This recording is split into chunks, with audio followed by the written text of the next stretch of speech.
so he doesn't fall too far behind. But let's see what happens right now if Bratok does decide to move down. This ramp here is pretty uncomfortable, so I doubt he's going to try moving his army too aggressively down this ramp.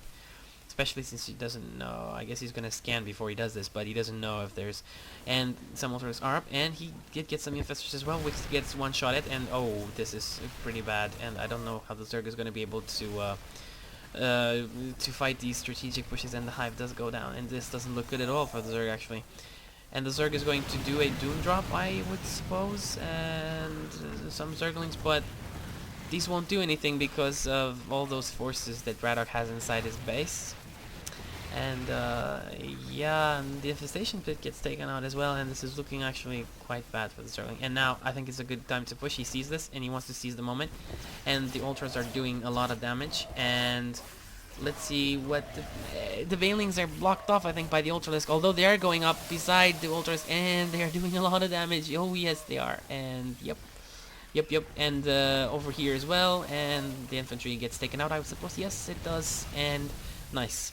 The Zerg player managed to take everything out. That was a great decision. You can see from this just how much it actually means to engage a fight correctly and not just throw yourself in there, you know. You say, hey, I have a big army too, you know, I can actually do something here. I'm going to go there and attack, and I'm going to kick his ass. You know? But you're not. You're just going to die, because if he did that over here while he had all these Marines up here at the choke and these tanks over here and Thors, then his whole army would get slaughtered. Or at least, yeah, I mean, yeah, and the Terran army would still be up quite a bit. And oh, another expansion getting taken out here, and Bratok is doing his trademark thing right now. He's doing those drops, and I guess we're gonna see more of those happening down here. But Bratok does not have any more bases. He set this one up again, but this one is almost mined out. And this one is mined out, so he has to go for this one, and this one is pretty exposed, and he's trying to make a move right now. He's trying to secure himself more resources, which is what he needs to do. But there's a hatchery going down here, and that command center is not going to be able to land. But anyway, another push going down the middle here. I guess he's trying to straight forward. Okay, he's gonna siege his tanks. Oh, but this doesn't look good for Bratok. I fear that this is... Actually, those tanks are going to do a bit of damage, but I don't think so. The mutas are going to take care of them, and the Banelings are following the infantry, and this looks really bad for Bratok, actually. And it seems like Zerg players, have found, or have gotten used to how to counter Terran playstyle, especially MMM.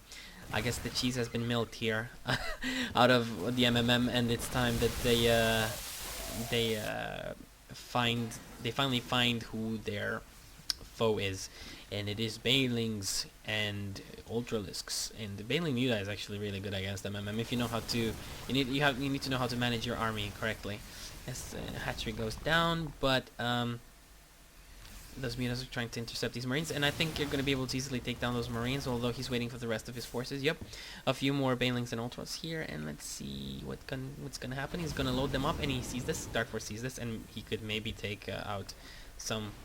and he does take out one medevac and two medevacs, and this is quite bad, and this is going to fail again for Bratok. And I have to say that Darkforce is doing a really beautiful job paying attention at what Bratok is doing with all those drops. Everything he's trying to do, you know, to see. He's I guess the gig is out. You know, the jig is out, and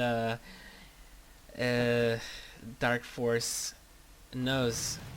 Since Bratok is pretty much a famous player, and everybody knows that he's doing these drops all the time, I guess Darkforce had this notion that, hey, I need a mobile army, I need mutas, I need something to counter his drops, so he did get him, and he did a great job. Oh, and lots of infestors. This is like, wow, what the hell, 11 infestors. So, fungal growth there, and some infested Terrans going down, yes, indeed, and wow, this is gonna splat. Wow. But no, it actually is not gonna splat, but it is slowly going to die.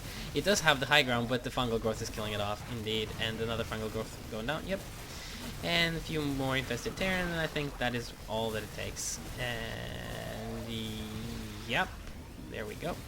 And Bratok is trying, but he's out of steam, he's out of bases, and the Zerg just keeps on not growing up, I think maybe I think maybe Bratok should have not tried this so much over here at the start of the game, trying to push that so much.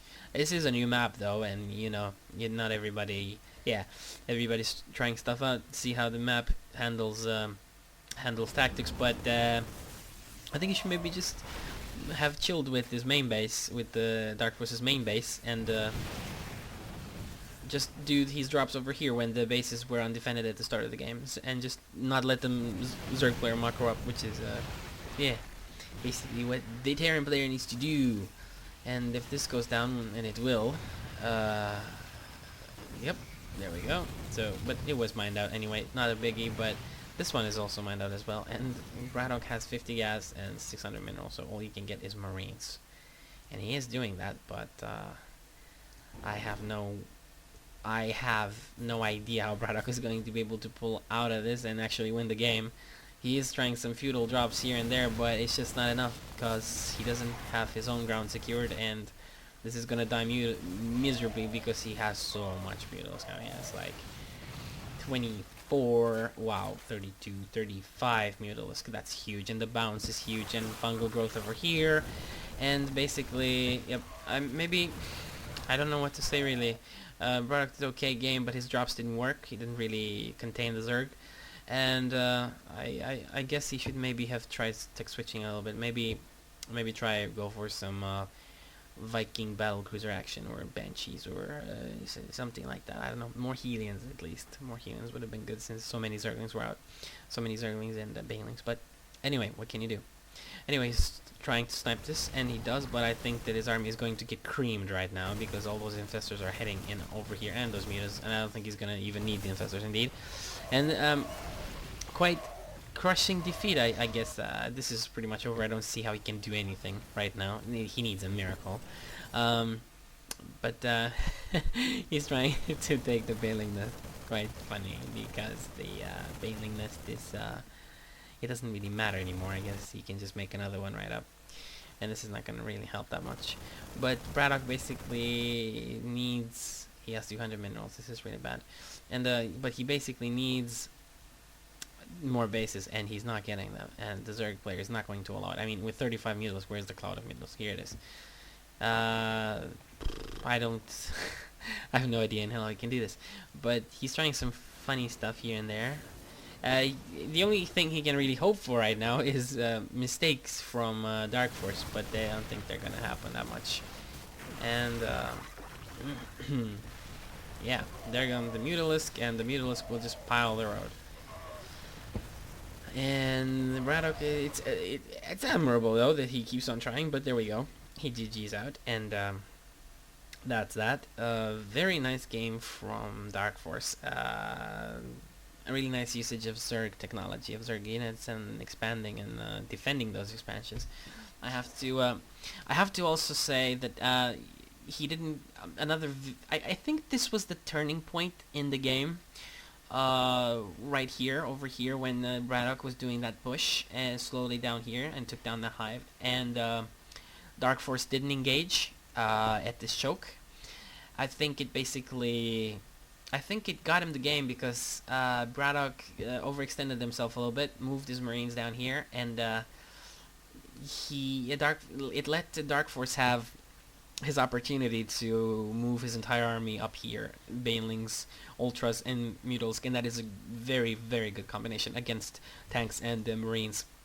So at that point, the entire army, the entire Terran army was decimated, and the Zerg had a lot of stuff left. He had all those Mutas left, and that's where the hell really started, because the Terran player is a Terran player. If you have MMM like that, and you don't really, you can't really defend your expansions that well if you keep on pushing with your army. Well, Mutalisk are extremely mobile, extremely fast, and MMM is quite mobile as well, but you have to take those dropships in order to achieve that. But if the Zerg player has Mutalisk, this many Mutalisk, then it's quite hard to pull off, because the dropships will get sniped out very fast by the Mutas, and it's very dangerous to try anything like that. So all in all, maybe I think the perfect counter to what was happening right here in this game was Helion, it's crap to think like that though. I don't recommend it. But anyway, a little bit more direction towards Helions, Thors, and Battlecruisers. I think Battlecruisers would have been great in this game. I think he should have tried something. I think he should just try some Battlecruiser Viking action in case some corruptors also pop up and stuff like that, and go with the Thors. The Thors will also shoot the corruptors, but Bratok really favors infantry, as we can see, so not a barracks, and this is how he usually plays his games. But on this new map, seems that if you another quite interesting map, a little bit macro oriented for 1 versus 1 because of all this free space and no gold expansions though. So yeah, interesting map. Nice stuff here with the rocks. But all in all, a good game, and I hope you guys enjoyed watching it. It's pretty epic. Quite long game, 41 minutes. So yeah, I had my work cut out for me, and it's actually quite demanding to cast these games because you have to look all over the place at the same time, and it's quite hard to follow with everything that's happening. But I'm trying because it's actually just my, I don't know, 20th video, 20th cast or something like that. But anyway, I hope I'm getting better at it. I hope you guys are enjoying this stuff. But anyway, that's it for now, and stay tuned for more videos.